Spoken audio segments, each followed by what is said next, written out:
ছেলেরা যদি 4টা বিয়ে করতে পারে তাহলে মেয়েদেরও 4টা কেন, মেয়েরা আরো বেশি করবে, কারণ মেয়েদের এনার্জি অলওয়েজ বেশি থাকে।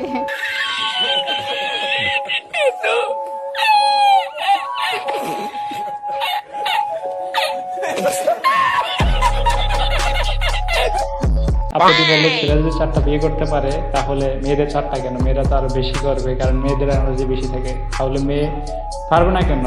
অবশ্যই পারবে, কারণ নারী পুরুষ সমান অধিকার। তবে আমার একটাই কথা, একটা কথাই চিন্তা করি, তাহলে মেয়েদের চেন কোন কাজে লাগে? চেন খুলে মোতার অধিকার তো তাদেরও আছে। তাহলে আসেন একটা উদাহরণ দিই, একটা চাবি দিয়ে যদি 4টা তালা খোলা হয় সেটাকে বলা হয় মাস্টার কি। আর একটা তালা যদি 4টা চাবি দিয়ে খুলে সেটাকে বলা হয় খান কি। আর একটা উদাহরণ দিই, ধরেন আপনার কাছে 4টা ইঁদুর আছে এবং আপনার কাছে গর্ত আছে একটা। বাহিরে অনেক বৃষ্টি, বুঝেনি তো ওয়েদার ডিমান্ড।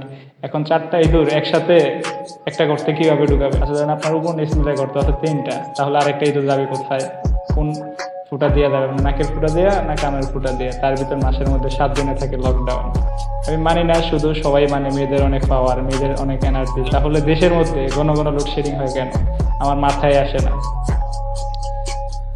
ধরেন একটা পুরুষের 4টা স্ত্রী, 4টা স্ত্রী করে 10টা সন্তান।